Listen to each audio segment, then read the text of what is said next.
"You're nothing but a burden," my mom snapped, her voice cutting through the dining room like broken glass. My fork froze halfway to my mouth. Before I could even process the sting, my sister leaned back in her chair, eyes cold and amused. "She's right," Sarah said lightly. "No one would miss you if you left." The room went quiet except for the humming of the refrigerator and my own heartbeat pounding in my ears. I stared at the half-eaten food on my plate, suddenly nauseous. "My name is Emma. I'm 26. And that was the night my family finally said out loud what they'd been making me feel my whole life. I'd heard versions of it before. Jokes about how I was too sensitive, comments about how I never lived up to my potential, comparisons to Sarah's perfect grades, perfect job, perfect life. But never like this. Never so naked. So deliberate. I didn't scream. I didn't cry. I didn't flip the table or throw a plate, even though I imagined the satisfying sound of porcelain shattering against the wall. Instead, I swallowed the burn in my throat and lifted my eyes to look at them. My mother, still glaring, and my sister, smirking like she'd just made a casual observation about the weather. In that moment, something inside me went very, very still.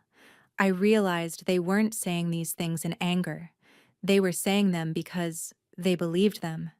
Because to them, I had become the family's dead weight, a background character, a convenient punching bag to make themselves feel bigger. So I made a decision. Not the impulsive, dramatic kind they would later accuse me of, but a quiet, razor-sharp one.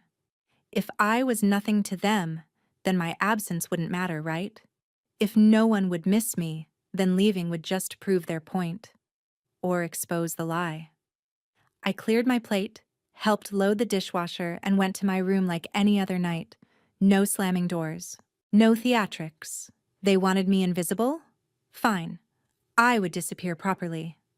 That was the last night I slept under my mother's roof. I walked out of that house without a scene, without a goodbye, without a trace.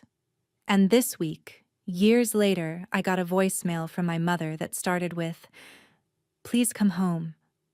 If you were me, would you go back to the people who called you a burden? Or make them finally understand what it costs to lose you?"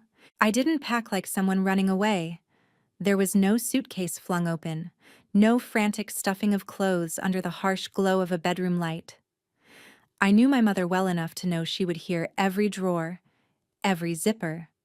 So I moved slowly, methodically, like I was just organizing my life instead of dismantling it. I folded my essentials into a worn backpack. A couple of changes of clothes, my journal, my worn-out copy of Jane Eyre, the envelope with the small amount of cash I'd saved from the bookstore, and the cheap phone charger I could never find when I needed it. On my desk was a framed family photo, my mom with her perfect smile, Sarah with her graduation cap, and me off to the side, half shadowed, half smiling. I didn't take it. I left it face down. I stared at my reflection in the mirror, same brown eyes, same tired dark circles, same invisible girl, and whispered, "Let's see if anyone notices you're gone." I waited until past midnight. I knew my mother would fall asleep in front of the TV, a glass of wine balanced on the coffee table. And Sarah would be in her room on a call, talking loudly about her latest promotion, her latest achievement, her latest proof that she was the success story of the family. My father had left years ago, and somehow that had also become my fault. If you weren't so difficult, maybe he wouldn't have given up. Mom had once spat under her breath, thinking I didn't hear. I remembered that as I tied my shoelaces. No one gives up on someone they actually see. I slipped out the back door, the cool Boston air hitting my face like a slap. The porch light flickered above me, casting long, shaky shadows. Every step down those wooden stairs felt like walking out of a life I had never chosen. My phone buzzed once in my pocket, a promotional text from the bookstore, and the irony nearly made me laugh. I had spent years surrounded by stories of people who broke free, chose themselves, started over. I just never believed I could be one of them. I walked to the end of the street, then another, then another. With every step, the house behind me shrank into the darkness, and something in my chest loosened. Not enough to call it freedom yet, but enough to call it possibility. I didn't have a grand plan. I wasn't secretly rich. I didn't have a dream job waiting. What I had was Mia. She had once told me, half joking, "If you ever need to disappear, my couch is your witness protection program." At the time, I'd laughed it off. Now, in the middle of the night with my backpack digging into my shoulders, it didn't sound like a joke. When she opened the door, eyes wide with sleep and confusion, I didn't even try to pretend I was fine. "Hey," I said, my voice hoarse. "I left." She didn't ask. Left what? She just stepped aside and pulled me into a hug so tight I finally let myself cry. Not the noisy, dramatic sobbing I'd always been ashamed of. Silent tears that soaked her t-shirt. Tears that belonged to the girl who had just become nobody's daughter and nobody's sister in a single night. Over the next days, I watched my phone like it was a bomb ready to go off. At first, I expected an explosion, angry calls, furious messages, accusations about how selfish and ungrateful I was. Instead, nothing. No missed calls, no messages, no, "Where are you?" Not even a, "Did you take your charger?" My mother, who once screamed at me for not answering in under 3 minutes, went completely silent. Sarah, who had just said no one would miss me, apparently meant it. The first day, the silence hurt. The second, it burned. By the end of the week, it did something else. It hardened into resolve. If they could erase me that easily, then I would use that invisibility.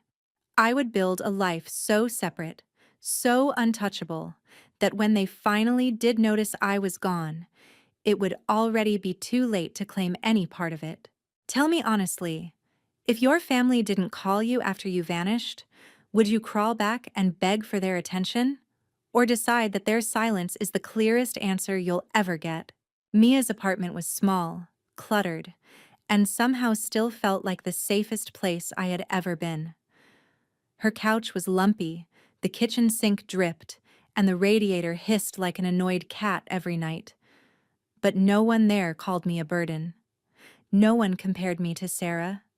No one looked at me like I was a half-finished disappointment. The first week, I mostly slept. My body crashed after years of carrying a constant low-level panic, waiting for the next comment, the next criticism, the next casual reminder that I was not enough. When I wasn't sleeping, I wrote. At first, it was just messy, angry journal entries. Mom said this. Sarah did that. Maybe I really am the problem. But one evening, Mia picked up my journal after it fell open on the coffee table. "Emma," she said slowly, skimming a page, "this isn't just venting. This is a story." I snatched it back, embarrassed. "It's just me whining." "No," she insisted. "It's like reading a character trapped in a house where everyone keeps telling her she's nothing until she finally vanishes. People would relate to this. You know how many stories we shelve at the bookstore about toxic families?"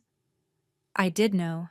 I'd handled thousands of them, scanned them, restocked them.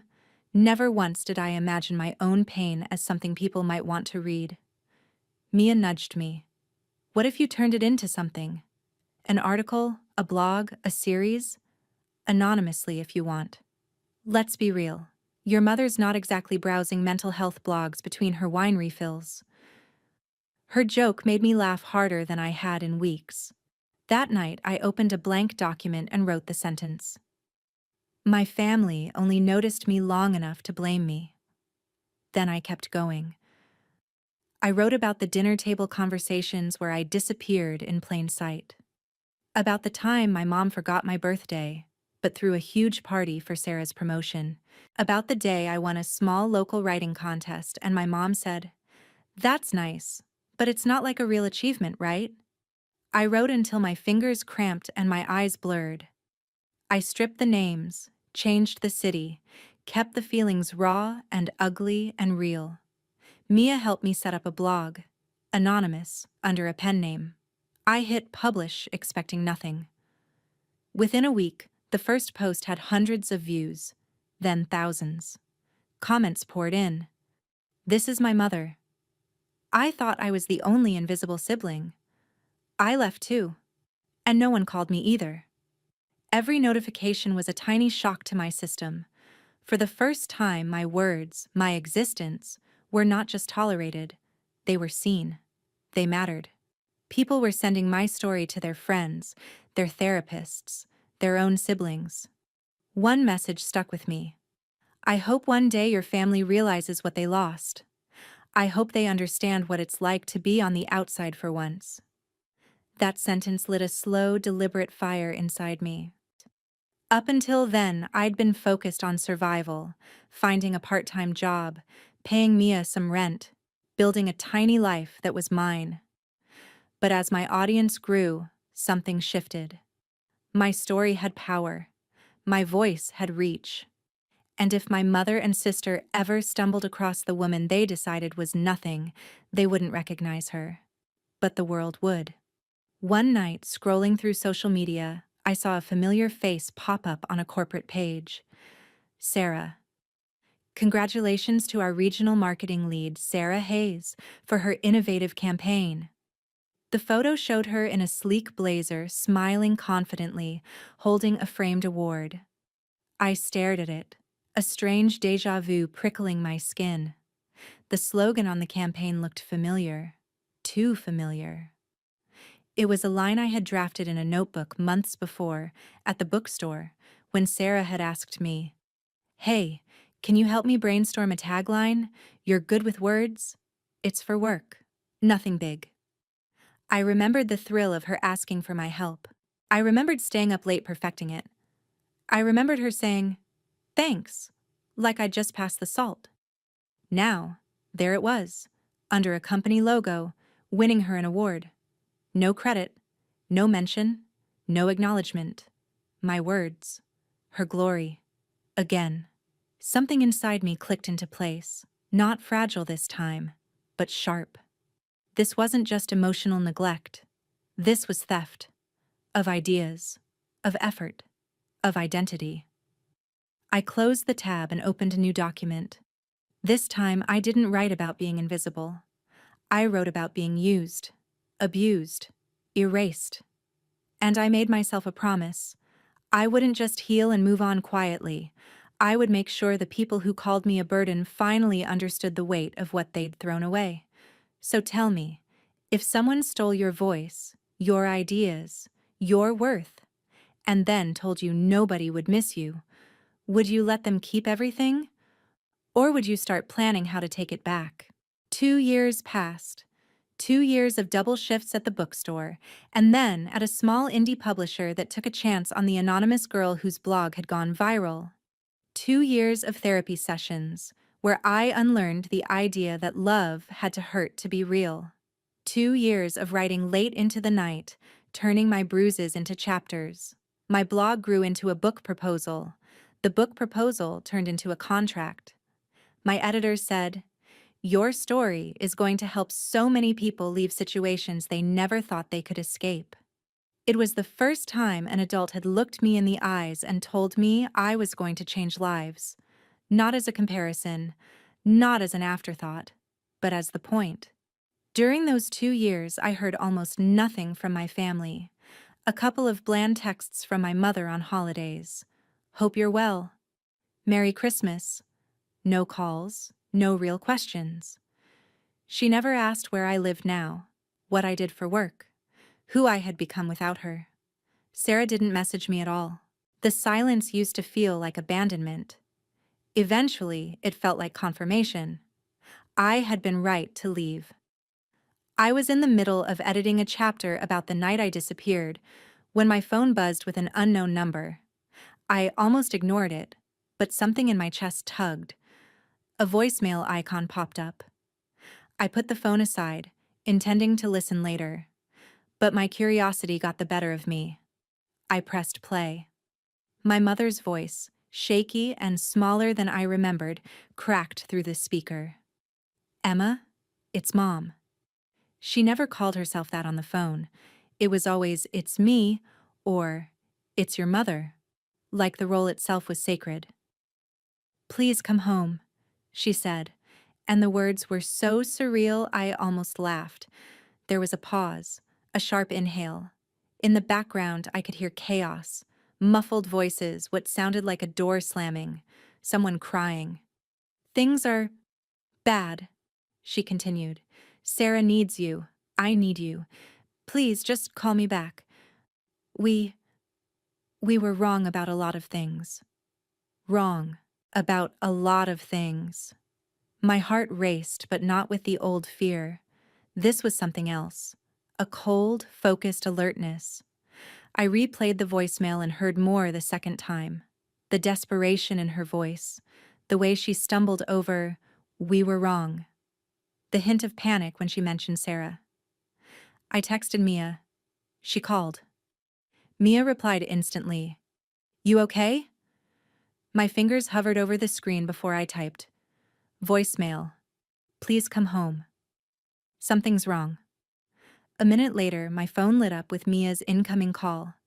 "So," she said without preamble, "what are we thinking? Fire? Bankruptcy? Scandal? Alien invasion?" I let out a short, humorless laugh. She sounded scared. "Good," Mia shot back. "Maybe she finally knows what fear feels like." "She said Sarah needs me," I murmured. "Is that supposed to be a selling point?" Mia asked. "The same sister who said nobody would miss you?" A part of me wanted to rush over, fix everything, fall back into the old role of emotional janitor, cleaning up everyone else's mess. The reflex sat in my bones, familiar and toxic. But another part, the part that had survived 2 years of rebuilding, stopped me. "What if something really bad happened?" I asked softly. "What if—" "Emma," Mia said, her voice gentler now. "Something really bad already happened. They spent years breaking you down. They called you a burden. They let you disappear. Don't forget that just because their house is finally catching fire." Her words hit hard because I knew she was right. Still, the voicemail nagged at me, looping in my head. "We were wrong. Please come home. Sarah needs you." I opened my laptop and searched Sarah's name. It didn't take long to see it. A trending thread dragging my sister's company through the mud. Anonymous posts accusing someone in her department of stealing ideas, bullying coworkers, taking credit for unpaid interns' work. Screenshots of emails. Snippets of presentations. A leaked internal memo about an investigation. And there, tagged in several angry comments, was Sarah's profile. My stomach tightened, not with sympathy, but with recognition. This was the system she had thrived in, the system that rewarded her for using people like me. Only now, the spotlight was turning on her. People were calling her a thief, a fraud, a bully. They were telling stories that sounded a lot like mine. The difference was, this time, the world was paying attention. I sat back, heart pounding, mind racing. My mother's voicemail suddenly made sense. They didn't want me home because they missed me. They wanted me home because they were bleeding, and for years I'd been the bandage. But I wasn't a bandage anymore. I was the one holding the pen that could write how this story ended. If your abusers called only when their world started crumbling, asking you to come home to fix what they broke, would you rush back to save them? Or walk in with your eyes open, knowing this time you held the power? I didn't decide immediately. Old Emma would have been on the first bus, apologizing on the way for not coming sooner. New Emma took 3 days. 3 days of listening to that voicemail on repeat. 3 days of reading every thread about Sarah's company, every leaked email, every anonymous testimony from people who sounded like slightly different versions of me. She took my idea and presented it as her own. She told me I should be grateful to even be in the room. When I confronted her, she said I was being oversensitive. It was like hearing my family dinner table but with corporate branding. On the third day, I called my mother back. She picked up on the first ring. "Emma?"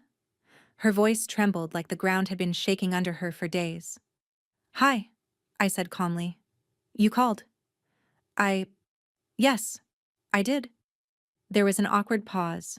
For the first time in my life, she sounded unsure of what to say to me. "Good," I thought. "Things are complicated," she continued.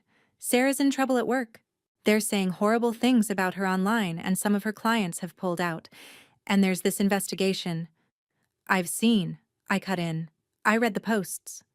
"Then you know they're exaggerating," she snapped, instinctively defensive. "Sarah might have made mistakes, but she's a good person. She works so hard. She doesn't deserve to be destroyed over rumors." "Mom," I said quietly, "I believe them." Silence. Pure, stunned silence. "You... what?" she finally choked out. "I believe them," I repeated. "Because I know Sarah. I know what she thinks she's entitled to. I know what she's taken from me. This is not new behavior, it's just the first time there are consequences." I expected her to explode. Instead, her voice cracked. "Emma, please, we can't do this over the phone, just come home, we need to talk." "Why?" I asked. "What do you need from me exactly?" There it was. The real question. The one she'd been circling. "You're good with words," she said quickly, desperation bleeding into manipulation. "You always were. Maybe you could help Sarah write a statement, or coach her on what to say, or talk to her company. If they heard from you, if you said she's not..." "Not what?" I interrupted. "Not someone who tells her own sister that no one would miss her if she left? Not someone who took my work and used it for her own promotion." "Oh, for God's sake, you're still on about that," she snapped, the old sharpness breaking through. "It was just a slogan." "It was mine," I said. "And that's the point. It was always just my feelings, just my ideas, just me. Until you needed something. Then suddenly I was useful." She went quiet again. I could almost hear her recalibrating, deciding which script to use now that guilt and dismissal weren't working. "Emma," she tried again, softer. "We said things we didn't mean. That night, we were stressed. We were worried about you. And we overreacted. But you left. Do you know what it felt like? Waking up and realizing you were gone? Do you know what it felt like?" I asked, my voice low. "To leave and realize that no one called?" The silence on the line was an answer by itself. Finally, she whispered, "Please, just come. For a day. If you still want nothing to do with us after that, I won't stop you." I didn't trust that promise. But I did know one thing. I wanted to see them. Not because they needed me, because I wanted to look them in the eye and let them see what they had created and what they had lost. "Fine," I said. "I'll come. One day. No guarantees." When I hung up, Mia was already watching me from the kitchen doorway, arms crossed. "You're going, aren't you?" she asked. "Yeah," I admitted. "Do you think that's a mistake?" "I think," she said slowly, "it depends who walks into that house. If it's the Emma who left that night, it'll destroy you. If it's the Emma who wrote a book about surviving them, they should be the ones afraid." Her words settled inside me like armor. On the train ride back to my old neighborhood, I watched the city blur by and reread the chapters of my own book on my phone. My story, my voice, my proof that I was more than what they said I was. By the time I reached my stop, my hands weren't shaking anymore. When I walked up to the house, it looked smaller. The paint was peeling, the lawn overgrown, a "for sale" sign leaning crookedly in the yard like even the house wanted to leave. My mother opened the door before I could knock. She looked older. Not just in the way time does to everyone, but in the way guilt and stress carve themselves into your face when you've run out of people to blame. "Emma," she breathed. For a heartbeat, I thought she might hug me. She didn't. She just stepped aside. I walked in. The same hallway, the same pictures, the same face-down family photo on the table where I'd left it, untouched. Interesting. Sarah was on the couch, laptop open, dark circles under her eyes, hair pulled into a messy bun that looked more defeated than casual. She looked up at me, and for a second, I saw the sister I used to trail behind as a kid, desperate for any scrap of approval. Then I remembered her voice. "No one would miss you if you left." "So," I said, closing the door behind me. "You wanted me home. If you were standing in front of the people who broke you, and for the first time, they were the ones falling apart, would you reach out your hand to pull them up? Or let them finally feel what it's like to hit the ground?" Sarah didn't jump up to hug me. She didn't apologize immediately either. She just stared, jaw clenched, like she was trying to decide whether I was her last hope or her latest accuser. "You look different," she finally said. "You don't." The words slipped out before I could stop them, but I didn't take them back. My mother hovered near the doorway like a guilty ghost, wringing her hands. "Can we all sit down?" she asked. We've got a lot to talk about." We sat at the same dining table where my mother had once called me a burden, and Sarah had agreed. This time, I chose my seat deliberately, at the head of the table, the spot my mother always took. Her eyebrows twitched, but she said nothing. "Good. We were rewriting rules today." "So," I began, "you said you were wrong about a lot of things. I'm listening." My mother inhaled shakily. "We shouldn't have said what we did that night. We were cruel. I was angry, and I took it out on you. I let Sarah's success blind me, and I didn't see how I was hurting you." "You didn't just not see it," I corrected. "You refused to. I told you, again and again, and you said I was being dramatic. You called me sensitive. You said I was jealous." "I know," she whispered. "And when you left, I realized." "No," I cut in. "When I left, you stayed silent. For months. For years. You sent holiday texts. You didn't ask where I lived. You didn't ask what I did. You didn't ask if I was okay. Don't pretend you had some big epiphany the day after I disappeared. Your realization started when Sarah's life collapsed. Not when mine almost did." The color drained from her face. "Good." Sarah slammed her palm against the table. "This isn't fair," she snapped. "You think I haven't paid enough already? My career is destroyed. People are calling me a monster online. I might get fired. I might never work in this field again. How much more do you want from me?" I turned to her slowly. "That depends. How much did you take?" Her eyes flashed. "I worked for everything I have."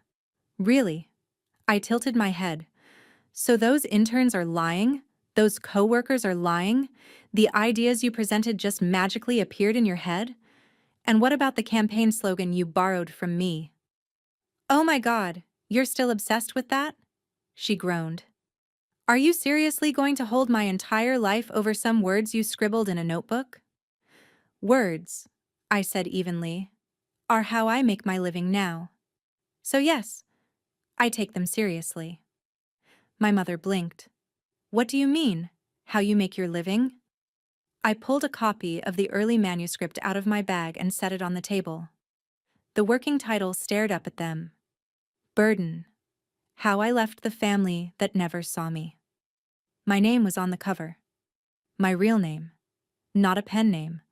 Not a shadow. Me. "I wrote a book," I said. about growing up in a house where my worth only existed in comparison to someone else's, about being told I was nothing, about leaving and realizing I was more than everything you tried to convince me I was. My mother reached out a trembling hand, skimming a few lines at random. Her face crumpled as she read.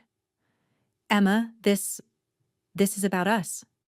Yes, I said, and about people like you, and people like me, and thousands of readers who messaged me saying your voices sound exactly like their abusers. Readers? She echoed faintly. People have read this? Millions, I said. The blog, the posts, the essays. The book isn't even out yet, and there's already a waiting list. Sarah's eyes widened. You wrote about us online?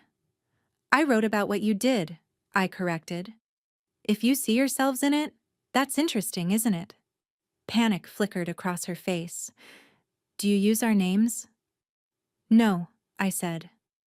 But if you're worried people will recognize you from your behavior, maybe that says more about you than about my writing. My mother looked like she might be sick. People will think we're monsters. Well, I didn't make you monsters, I replied.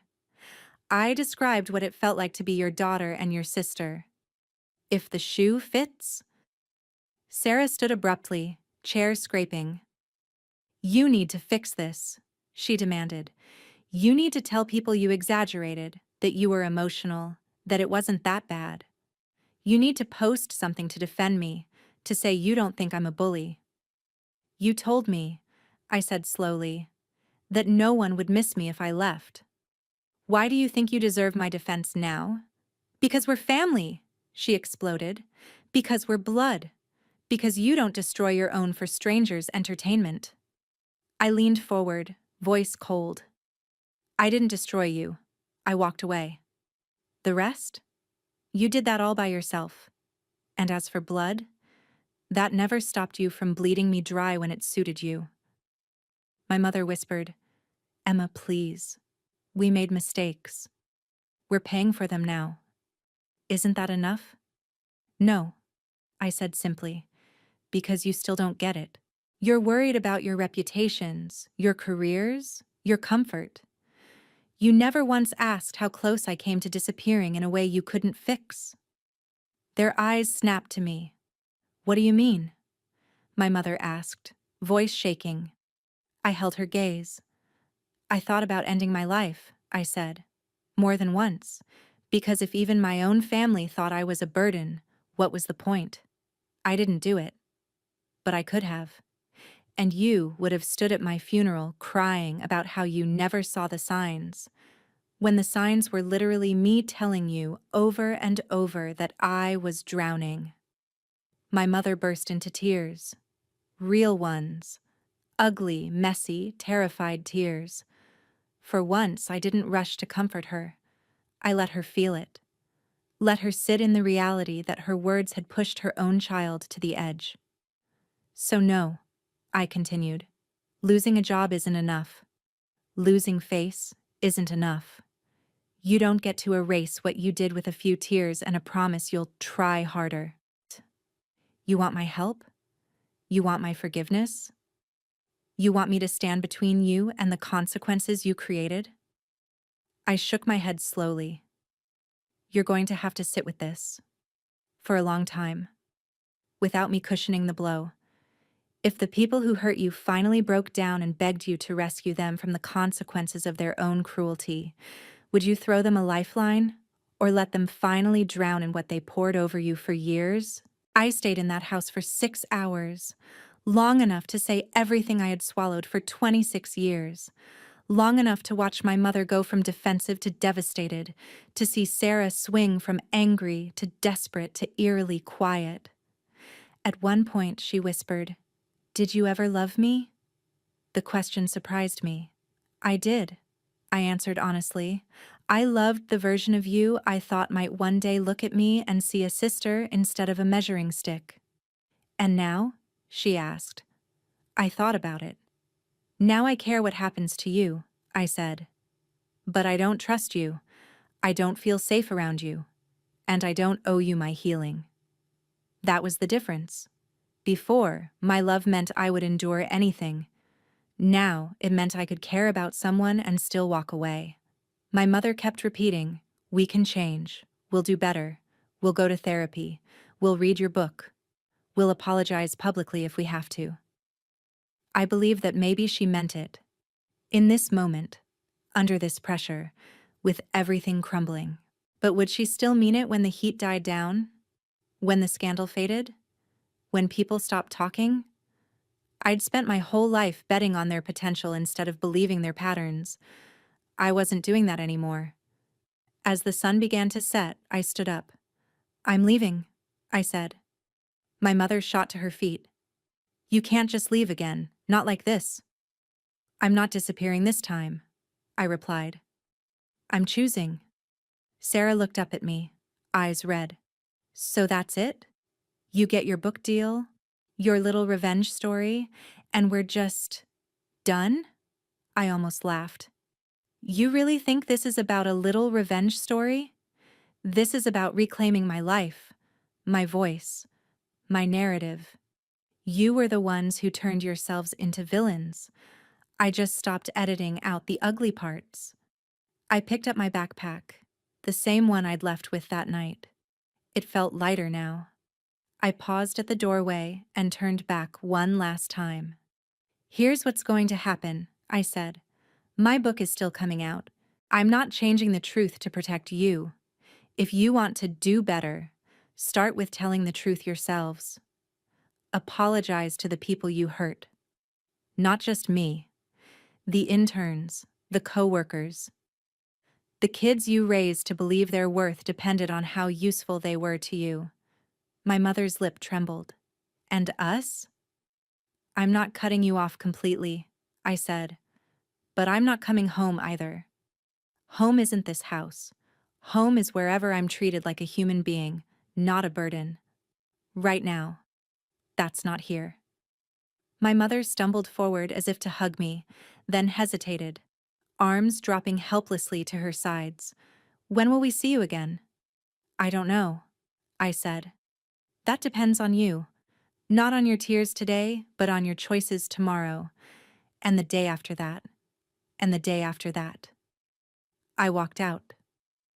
The air outside felt different than it had the first time I left.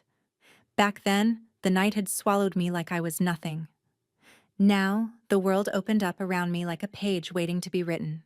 On the train back to my new life, my phone vibrated with messages from my editor, my therapist, Mia. People who saw me, people who chose me. When I got back to Mia's apartment, she wrapped me in a hug and didn't ask, "So, did they apologize?" She asked, "How do you feel?" That was the point of all this, I realized. Not whether they were sorry, whether I was free. A week later, my book's pre-orders doubled after a podcast episode where I read an excerpt about the "Please Come Home" voicemail. I didn't name my mother. I didn't have to. People recognized the tone, the guilt, the manipulation laced with need. The DM box filled again. I got that voicemail too. Mine said, "You're tearing this family apart after decades of abuse." I went back. I wish I hadn't. One night, late, alone at my desk, my phone buzzed with a new voicemail. The caller ID made my stomach clench. "Mom?" I stared at it for a long moment before pressing play. "Emma," she said softly, "I read the manuscript. All of it. I won't ask you to change it. I won't say you're wrong. I just want you to know that I'm trying. I started therapy. I apologized to someone today. Really apologized. Not just to get something. I don't know if it matters to you, but I'm trying to become someone you could love without hurting yourself." There was a pause, then a familiar, broken sigh. "I still want you to come home, but I'm starting to understand that home might not be here anymore. I hope one day we can build a different one, even if it's not under this roof." She hung up. I didn't call back. Not yet. I saved the voicemail, though. Not as a promise, but as proof. Proof that my leaving, my silence, my refusal to be their cushion anymore had finally forced them to look at themselves. That was my revenge. Not flames or public humiliation or screaming matches, though the scandal had already taken care of some of that. My real revenge was this. I became everything they said I couldn't be without them. And they had to watch from the outside. I turned their favorite narrative, "You're nothing without us," inside out, and handed it back to them. I was something. I was someone. I always had been. They were just too blinded by their own reflections to see it. Now, they had to live with the knowledge that when they called me a burden, they were pushing away the best thing they ever had. My story doesn't end with a perfect reconciliation or a cinematic group hug. It ends with me closing my laptop, turning off my phone, and going to sleep in a place where no one calls me too sensitive for needing kindness. A place I pay for with money I earned using the voice they once dismissed. A place I chose. My home. So tell me, if you were in my shoes, would you ever go back to a house that only wanted you when it was burning? Or would you let them learn, slowly and painfully, what it really means to lose you?